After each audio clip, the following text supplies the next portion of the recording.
வணக்கம் நண்பர்களே, எங்கள் யூடியூப் சேனலுக்கு உங்களை அன்புடன் வரவேற்கிறேன். இன்று நம்ம பார்க்க போற கதை சாதாரண கதை இல்ல.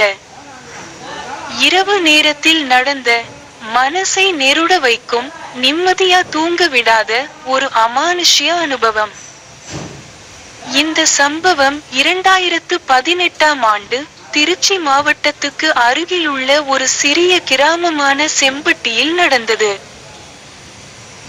அந்த கிராமம் பகலில் ரொம்ப அழகா இருக்கும். பசுமை வயல்கள், மரங்கள், குளம் ஆகியவற்றுடன் காட்சியளிக்கும். ஆனா இரவு ஆகுற நேரத்துல அந்த இடம் வேற மாதிரி மாறிடும். சத்தமே இல்லாத அமைதி. சில நேரம் நாய்கள் அலறும் சத்தம் மட்டும் கேட்கும். அந்த ஊருக்கு கார்த்திக் என்ற ஒரு இளைஞன் தனது அப்பா அம்மாவுடன் திருவிழாவுக்காக வந்திருந்தான். அவன் அங்கே அவனுடைய உறவுக்கார மாமன் மகன் சுரேஷை சந்திக்கிறான். இருவரும் ரொம்ப நெருக்கமானவர்கள்.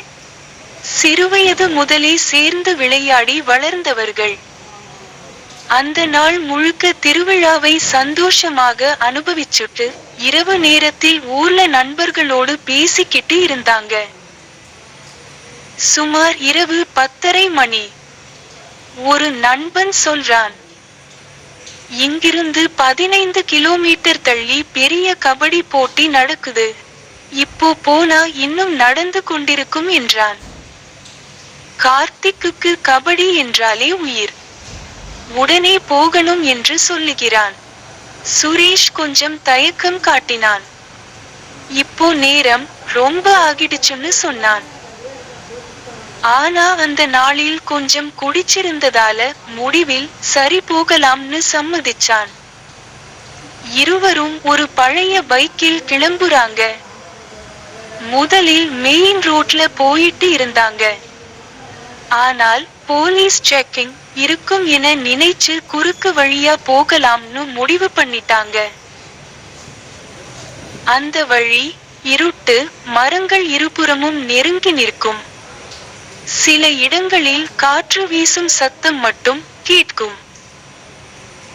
பைக் ஹெட்லைட்டின் மங்கலான வெளிச்சத்தில் போயிட்டு இருக்கும் போது திடீர்னு சுமார் 100 அடி முன்னாடி ஒரு பெண் உருவம் தெரிந்தது. வெள்ளை கலந்த மங்கலான சேலை, தலையில் நிறைய மல்லிகைப்பூ.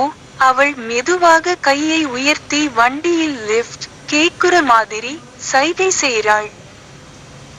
கார்த்திக் உடனே நடுங்க ஆரம்பிச்சான். டேய் சுரேஷ், இது சரியா தெரியல, போயிடலாம்னு மெதுவா சொல்றான். ஆனா சுரேஷ் சிரிச்சுட்டு, இந்த நேரத்துல பஸ் கிடையாது, உதவி கேட்கறவளா இருக்கும்னு சொல்லி பைக்கை அவள் பக்கம் திருப்பினான். அந்த பெண்ணுக்கு அருகே போனான். பைக் ஒரு பெரிய பள்ளத்தில் திடீரென கீழே விழுந்தது. இருவரும் தரையில் விழுந்து எழுந்துட்டு அவள் நின்ன இடத்தை பார்க்கிறாங்க. அங்கே யாருமே இல்லை. அதற்கு பதிலா ஒரு பழைய, தூசி படிந்த தொலைபேசி பூத் மாதிரி ஒன்று மட்டும் தெரிந்தது. கார்த்திக் உடம்பே நடுங்க ஆரம்பிச்சுது. தான் என்ன பார்த்தோம்னு சொல்ல முடியாம இருந்தான். சுரேஷ் இன்னும் அதை காமெடியாக எடுத்துக்கிட்டு மீண்டும் கிளம்புறான். சில தூரம் போனதும் ஒரு சுடுகாடு இருந்தது. அங்க ஒரு பிணம் எரிஞ்சிட்டு இருந்தது. தீ சிவப்பா எழுந்து புகை மேலே போகுது. அந்த ஒளியில் ஒரு கண்ணீர் அஞ்சலி பேனர் கம்பத்தில் ஒட்டப்பட்டிருந்தது.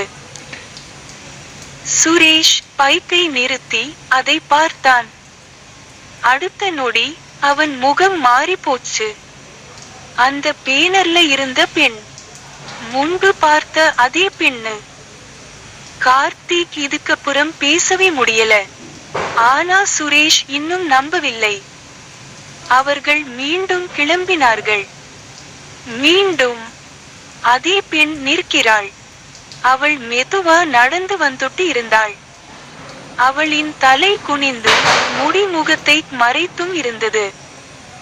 பைக் அவளை கடந்து போன உடனே மீண்டும் பைக் கீழே விழுந்தது. இருவரும் எழுந்து பார்த்த உடனே அந்த பெண் திரும்பி பார்த்தாள்.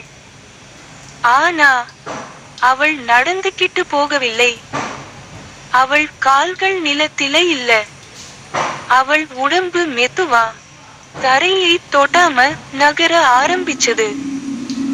அந்த காட்சியை பார்த்த இருவரும் உயிர் பிழைத்தால் போதும் என்று பைக்கை எடுத்துட்டு ஓடினாங்க. நேரா கபடி போட்டி நடந்த இடத்துக்கு போய் சேர்ந்தாங்க. அங்கே தான் கொஞ்சம் நிம்மதி. ஆனா அந்த இரவு முடிஞ்சதும் கதை முடிஞ்சிடல. அடுத்த சில நாட்களில் சுரேஷ் மாற ஆரம்பிச்சான். இரவு நேரம் ஆனா சுரேஷ் கத்த ஆரம்பிப்பான். என் உடம்பு எரியுது என்று சொல்வான். கோவிலுக்கு போனா உடனே ஓடி விடுவான். முகம் மாறி குரல் மாறி பேசினான். ஒரு நாள் பூசாரி பூஜை செய்யும்போது அவன் வாயில இருந்து ஒரு பெண் குரலில் பேசினான். அது என்ன கூறியது என்றால், நான் திடீர்னு சாவேன்னு தெரியல. என் குழந்தைகளை பார்க்கணும்னு அந்த பெண் குரலில் அழுதான். அந்த பெண் பெயர்தான் மாலதி. மாலதியை பற்றி விசாரித்த போது மாலதி எப்படி இறந்தாள் என்பதை கூறினார்கள். அதாவது மாலதி ஒரு நாள் மாலை போன் பேசிக்கிட்டு ரோடு கடக்கும்போது லாரி மோதி அங்கேயே இறந்தாள். அவளோட ஆசை நிறைவேறவில்லை. அதனால அந்த இரவு வழியில் வந்தவர்களை அச்சமடைய செய்தாள். அதில் சுரேஷின் உடம்பை புடிச்சிருந்தாள். பூசாரி கடுமையான பூஜை செய்து அந்த ஆவியை வெளியேற்றினார். அதுக்கப்புறம் தான் சுரேஷ் நார்மலானான். இந்த சம்பவம் நமக்கு சொல்லுற பாடம் என்னன்னா, இரவு நேரங்களில் அவசரமா சாகசமா செல்லக்கூடாது. குடித்துவிட்டு வண்டி ஓட்டவே கூடாது. மொபைல் போன் கவனச்சிதறலை உண்டாக்கி உயிரையே பறிக்கக்கூடும். இந்த கதை உங்களுக்கு ஒரு சிறிய பயத்தை கொடுத்திருக்கும். ஆனா அந்த இரவு அவர்கள் பார்த்த காட்சி நீங்களாக இருந்தா என்ன செய்திருப்பீர்கள்? இந்த கதையை பற்றி உங்கள் கருத்தை கண்டிப்பா கமெண்ட்ல சொல்லுங்க. இந்த வீடியோ உங்களுக்கு பிடித்திருந்தால் லைக் பண்ணுங்க, சப்ஸ்கிரைப் பண்ணுங்க. அடுத்த வீடியோவில் இன்னொரு திகில் அனுபவத்தை